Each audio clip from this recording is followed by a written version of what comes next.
Hey guys, tonight we aren't exploring a dusty cobweb-filled attic or a creaking Victorian mansion. No, tonight we are going somewhere far older, far more elemental. There's something about the Black Forest that draws people in, a mystical pull that makes you want to explore its dark corners. Tonight, I'll tell you a story that will transport you to this enchanted place. A story whispered by the wind through the trees. Honestly, with its winding, unmarked paths and sudden thick fogs, you probably wouldn't survive a single night here on your own without a good story to guide you. Welcome to Emberlight Echoes, the sanctuary where hushed histories are your lullaby. So, before you get comfortable, take a moment to like the video and subscribe, but only if you genuinely enjoy what I do here. And as always, I love to know where our stories are reaching. Let me know in the comments where you're winding down tonight and what time it is in your corner of the world.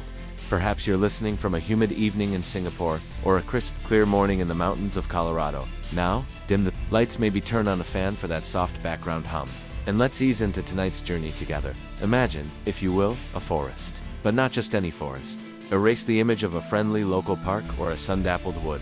We are talking about a sea of trees, an ocean of deep green and profound shadow, covering mountains and valleys for as far as the eye can see. A forest, so vast, so dense, that in its deepest parts, the brilliant light of midday is softened into a perpetual, emerald twilight. You are standing at its threshold now, looking into its depths. The trees here are ancient titans, giants of fir and pine that stand shoulder to shoulder, their magnificent forms creating a silent, watchful army that has stood guard for millennia. Their dark needles form a thick canopy high above, and a fragrant carpet on the forest floor below. A carpet so soft and deep it muffles your every footstep, so the only sound you hear is the gentle, rhythmic sigh of the wind as it weaves its way through a million whispering branches. This is the Schwarzwald, the Black Forest. Its name was given, by outsiders, by those who stood where you are standing now, and felt a shiver of something they couldn't quite name. A common historical event is the encounter of empires with impenetrable wilderness. When the Roman legions, relentless and methodical, pushed their way into the lands of Germania, they conquered tribes and built fortresses. But this forest stopped them. They looked into its depths and felt a primal sense of awe and fear. They called it Silva Negra, the Black Forest. Not because the trees themselves were black, but because the canopy was so tightly woven, so impenetrably thick, that the forest floor lived in a constant, unyielding shadow. It felt to them like a place where the sun could not win. It's a strange, but true fact that the Black Forest isn't just a collection of trees, it's one of Europe's oldest and most complex ecosystems, a place where the geology itself seems to encourage mystery. The deep valleys and steep mountains were carved by ancient glaciers, creating a landscape of hidden hollows, sudden waterfalls, and secluded groves that feel untouched by the modern world. Historians still debate the true nature of the Romans' retreat from this area. Was it simply a strategic decision, a difficult frontier not worth the cost of conquering? Or was there a deeper, psychological element at play? Did the profound, unceasing silence and the disorienting darkness of the woods have an unnerving effect on the minds of soldiers accustomed to the open, sunlit lands of the Mediterranean? We may never know for sure, but the name they gave it, the Black Forest, has clung to it for 2,000 years. A testament to the powerful impression it leaves on all who encounter it. You take a hesitant step forward, crossing the invisible line from the known world into the realm of legend. The air itself feels different here. It's cool and crisp on your skin, carrying the rich, earthy scent of damp soil, of decaying leaves from 1,000 autumns past, and the sharp, clean, almost medicinal fragrance of pine. It's like the world's most complex and natural form of aromatherapy. You feel as though you are inhaling not just air, but time itself. The history of this place clings to the vibrant green moss that carpets the trees like velvet, and settles in the deep, silent, mirror-like pools of the streams that snake their way through the undergrowth. For centuries, this forest has been a source of both life and fear. It provided the special wood for the intricate, whimsical cuckoo clocks that are famous the world over. Their cheerful sounds a stark contrast to the forest's deep silence. It gave shelter to the collar, the charcoal burners, who lived a profoundly lonely existence, tending their slow-burning mounds of earth and wood, their faces permanently stained with soot, their only companions, the trees and the stars. It's like being the sole it guy in a server room the size of a country. You're essential, but no one ever sees you. These men were like islands of humanity in a vast, green sea. Their tiny fires, a flickering defiance against the immense darkness. But the forest also held its dangers. Wolves with eyes that glowed in the firelight. Winters so harsh they could freeze a person solid in a single night. And perhaps the greatest danger of all, the profound, disorienting isolation of the deep woods. An isolation that could make a person question their own senses and their own sanity. It is a place of powerful duality, of breathtaking, life-giving beauty, and of unsettling primal power. The trees themselves, they seem to be alive. They feel as though they hold a consciousness, a collective memory. They are the keepers of stories, whispering their ancient wisdom to those who are patient enough and quiet enough to listen. And tonight, we are here to listen. We are here to listen to one of their oldest, most haunting refrains, a melody that drifts through the ancient trees, a song that tells a story of a love that was stronger than death itself. As you allow your mind to journey deeper now, leaving the sun-dappled edges of the forest far, far behind, you begin to hear it more clearly. The melody. You cross a small babbling brook, its water so clear and cold it seems to sing a song of its own, a cheerful tune that harmonizes strangely with the sorrowful music in the air. You step from stone to stone, the water chuckling around your ankles. The path, if you can call it that, is now just a faint trail of flattened leaves and displaced earth, a memory of a path that once was. It is here, in the true heart of the forest, that the sound finds you. It seems to have no single source. It is not coming from your left or your right. Instead, it seems to emanate from the very air around you, a phenomenon known as acoustic fog, where the dense trees and soft ground diffuse sound, making it impossible to pinpoint its origin. The music simply is. It exists in the space between the trees, carried on the cool pine-scented breeze. A haunting, simple tune played on what sounds like a single wooden flute. A lament, a song that is both heartbreakingly beautiful and filled with an immeasurable, unending sorrow. This, they say, is the heart of the legend. This is the Ballad of the Black Forest, folklore in the old half-timber-bird villages. The kind of stories passed down from generation to generation by the firelight tells of a spectral musician. They call him the Walgius, the forest spirit. He is not a monster, they say, nor is he a ghost in the way we might think. He is not a soul trapped by anger or violence. He is a memory, an echo of a love so powerful, so absolute, that it refused to fade with time. They say he was once a young man named Klaus, a mortal man, who lived in a small village nestled on the forest's edge, many centuries ago. A common historical event in this region was the rise of master craftsmen, artisans, whose skills were passed down through families for generations. Klaus's family were luthiers, makers of beautiful instruments, crafting exquisite violins and cellos from the resonant spruce and maple wood given by the forest. But Klaus's true gift was not in the making, but in the playing. When he played his fiddle at the village festivals, his bow dancing across the strings, or his simple wooden flute in the quiet of the evenings, it was said that even the birds in the trees would fall silent just to listen. His music was filled with the boundless joy of life, because his life was filled with a singular, all-consuming joy. A young woman named Ilara. Ilara was not like the other village girls. She was as wild and as beautiful as the forest itself.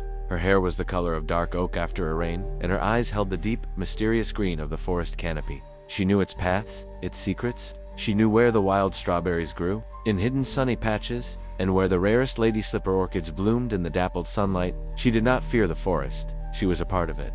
It's a strange but true fact that many of the local folk remedies and herbal traditions of the Black Forest region are incredibly ancient, passed down through an oral tradition almost exclusively by the women of the communities. Ilara was one such keeper of knowledge. Her understanding of plants, a form of quiet, natural magic. It was like she was a brilliant self-taught botanist in an age before science had a name for it. Klaus and Ilara were inseparable. Historians still debate the specific social customs of these isolated forest communities, but it's clear that their courtship was a story written into the changing seasons of the Schwarzwald. In the spring, they would walk hand in hand, marveling at the new life bursting forth, Ilara pointing out the tender green shoots of medicinal herbs. In the summer, they would meet in hidden, sun-drenched groves, and swim in streams so cold and clear you could count every single polished stone on the bottom.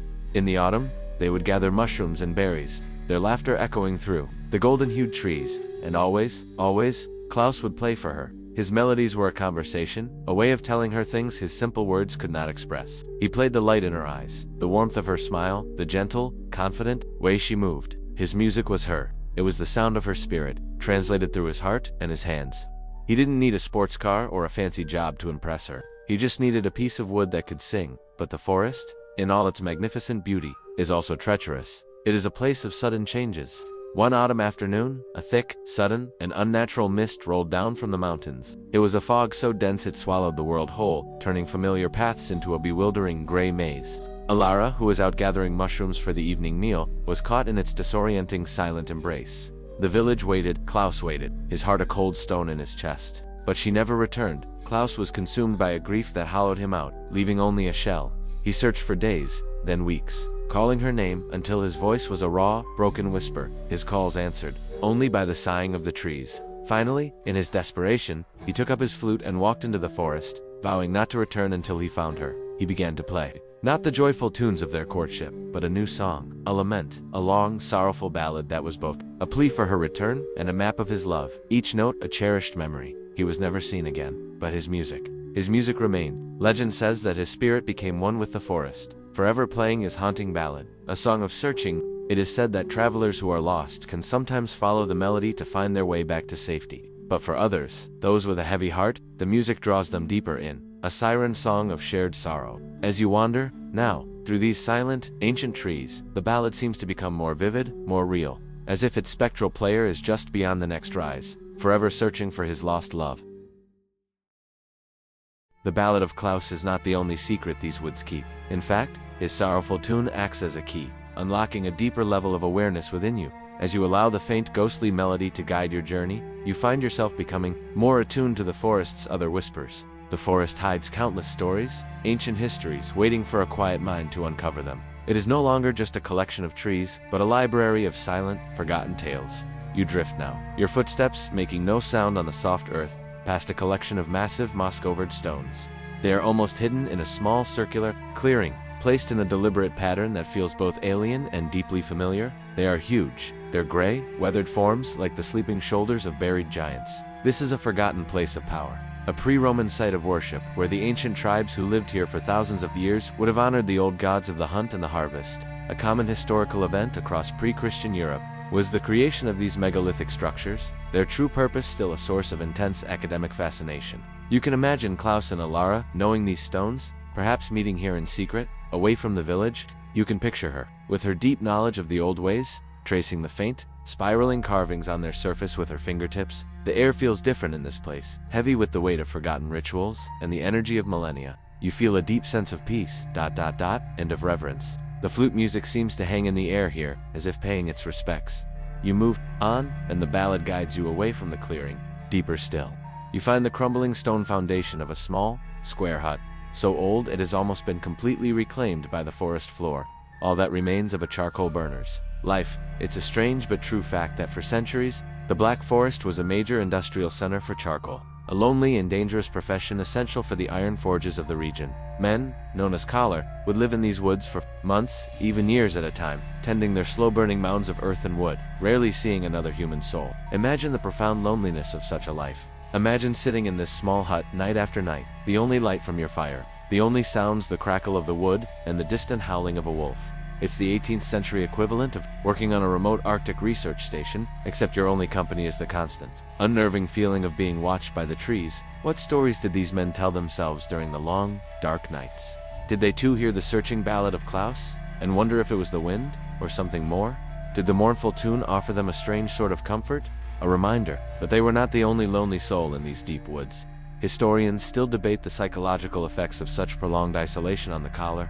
Were they stoic and resilient, or were they driven to madness by the silence and the shadows? The records are scarce, as these men were often illiterate and lived on the fringes of society. Their stories, like so many others, were simply absorbed by the forest. The melody seems to tug at you now, pulling you towards a hidden path you would have otherwise missed, a trail almost invisible beneath the fallen leaves. It leads you down into a small secluded ravine, where you find a final ruin, the most beautiful and tragic of them all. A small stone chapel from the Middle Ages, its roof long collapsed to the sky, its walls covered in a thick, green blanket of ivy that looks like a funeral shroud. This was likely a sanctuary for pilgrims, a place of rest on a long, arduous journey through the woods. You step inside what was once the nave. The air is cool and still. Shafts of moonlight pierce the canopy above, illuminating the dusty floor and the altar stone, which is still intact. You can imagine a lone monk, centuries ago, taking shelter here for the night. As he huddles by his small fire, he hears Klaus's distant, sorrowful tune drifting through the trees. He might mistake it for the music of angels, or perhaps the lament of a sorrowful forest spirit, a walji. He would cross himself, whispering a prayer for the lost souls of these deep woods, a prayer that was added to the countless other secrets held within the stone and the soil. Each rustling leaf, each snapping twig, each shadow that dances at the edge of your vision holds a piece of this history.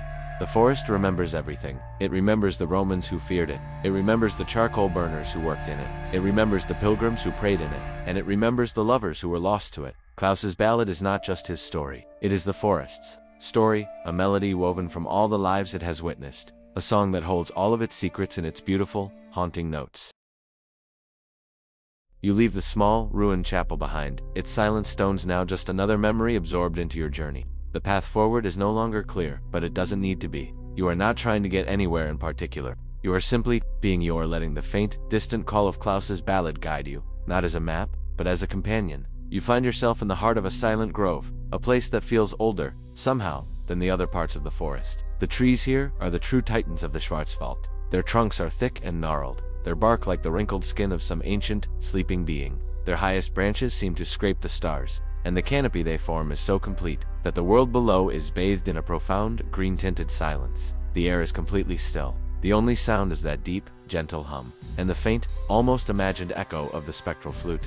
This is a place of raw beauty, of ancient, undeniable power. Find one of these giants. In your mind, reach out across the cool air and lay your hand on its rough, mossy bark. Close your eyes. Can you feel it? A slow, deep, rhythmic vibration? A thrumming that seems to travel up from the roots, deep within the earth, and into the palm of your hand. It is the pulse of the forest, the slow, steady heartbeat of a living entity that measures time not in hours or days, but in seasons and in centuries. This is a place where you can truly feel the slow, powerful turning of the world. A common historical event across almost all ancient cultures is a form of animism or pantheism, the belief that natural objects, phenomena, and the universe itself possess a divine essence or consciousness. Standing here, with your hand on this tree, it is not difficult to understand why. The experience feels less like a belief and more like a direct observation. The trees themselves seem to hold a consciousness here. Their rustling leaves, when the wind finally stirs, do not sound like a random product of the air. They sound like a language, a story told in a dialect of sun and rain and time. And in this grove, they tell the story of the lovers, Klaus and Alara, not as a tragedy, but as a transformation. They whisper a story of how a powerful human emotional love that refused to die became a part of the forest's own eternal energy. His ballad, from this perspective, is not a lament of loss. It is a testament to permanence. A love note written into the very fabric of this living place, in the heart of the forest, feeling the pulse of the earth. You begin to understand how this could happen. You feel the endless, interconnected flow of life. It's a strange but true fact that forests, like this, operate as a single, vast organism through a subterranean network of fungi. An intricate web, sometimes called the Wood Wide Web, connects the roots of every tree, sometimes for miles. Through this hidden network, they share nutrients. They send warning signals to each other about disease or insect attacks. They support the young and the weak saplings. They are not individuals, fighting for sunlight.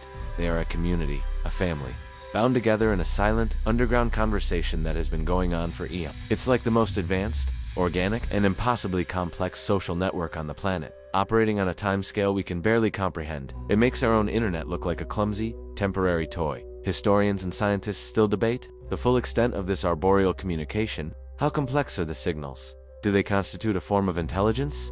The forest holds its deepest secrets close. But standing here, with your hand on the bark, feeling that low, steady hum, it's easy to believe. The science doesn't diminish the magic, it enhances it. It gives a name and a mechanism to the ancient feeling that the forest is alive and aware. Perhaps this is the true source of the forest's power, this profound, silent interconnectedness. And perhaps this is what Klaus's spirit tapped into.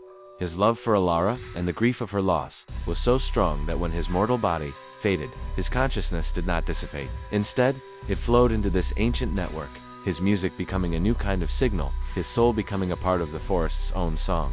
His ballad became an eternal broadcast of love and longing, carried on the wind and through the very roots of the trees. He is not haunting the forest, he has become the forest. His song is the sound of its memory, and in listening to it, you are listening to the very heart of this ancient, magical place.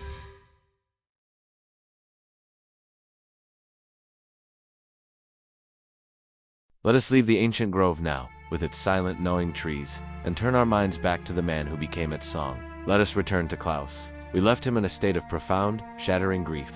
A grief so large it seemed to blot out the sun. The forest he had once loved, the place that was the backdrop to his every happiness, had transformed. It was no longer a sanctuary of shared joy, but a vast, silent cathedral of his loss. Every tree that had once witnessed their laughter now stood as a solemn monument to her absence. The babbling streams that had once sung along with his joyful tunes now seemed to mock him with their cheerful indifference. He searched for days, which bled into weeks. He pushed through tangled undergrowth, his clothes torn, his hands scratched and bleeding. He called her name Alara, until his voice was a raw, broken whisper, his calls answered only by the sighing of the trees and the echoing emptiness of the valleys. He became gaunt, a hollowed-out version of the man he once was, his eyes wide with a desperate, unblinking focus. His search was no longer rational. It was a ritual, a frantic, sleep-deprived pilgrimage fueled by the last, flickering embers of hope. And then, one evening, as the last rays of sunlight painted the western sky in hues of violet and rose, he stopped. He could search no more. His body was failing, and his hope was gone. He sank to the ground at the base of a great fir tree, the rough bark pressing against his back. He had nothing left, nothing except his music. Slowly, his trembling hands reached for the simple wooden flute he always carried, the one he had carved himself. He raised it to his lips. But the tunes of their happiness, the cheerful melodies of village dances and summer afternoons, were gone from his memory. They felt like a foreign language now, a story from someone else's life. So, when he blew that first breath into the instrument, the note that emerged was not a note of music. It was the sound of a heart breaking. It was a fractured, uncertain, breathy sound, a single, high, whistling note of pure, unadulterated pain. He played again. Another note, lower this time, a sound that was heavy and dark, like a stone dropping into a deep, cold well. He began to connect them, not with skill or artistry, but with pure, raw instinct. He was not performing. He was grieving through the instrument. The flute had become an extension of his soul, the only voice he had left to express a sorrow too deep for words. A common historical event in pre-literate societies was the use of ballads and epic poems as a way to record history and preserve memory. Without the written word, a song was the only way to ensure a story, a hero, or a great love was not forgotten. Klaus, in his grief, was unconsciously tapping into this ancient tradition. He was trying to write Ilara's existence back into the world, to build a monument for her not of stone, but of sound. A monument that the wind itself could carry. It's a strange but true fact that the type of wood an instrument is made from can have a subtle effect on its tonal quality. Flutes made from cherry wood are said to have a bright, sweet tone, while those of maple are clear and direct. Klaus's flute, according to the legend, was carved from yew wood, a tree long associated in European folklore with sadness, death, and eternity. Its dense, heavy wood produced a sound that was uniquely somber and deeply resonant.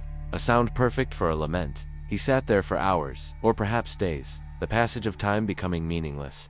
The fractured notes of his grief began to find a rhythm, a structure. His sorrow, once a chaotic storm, was slowly being channeled into a melody. He began to weave in the memories. A short, light, fluttering passage of notes, like the memory of her laughter, a flowing, cascading run, like the memory of her dark hair tumbling down her back. And then, the return to the main refrain, the central heartbreaking melody of his lost. He was creating the world's saddest, most obsessive concept album, a record with only one listener who would never hear it. Historians and musicologists still debate the true purpose of these ancient, simple folk melodies. Were they functional, designed to coordinate work or accompany a dance? Or did they serve a deeper, almost ritualistic purpose?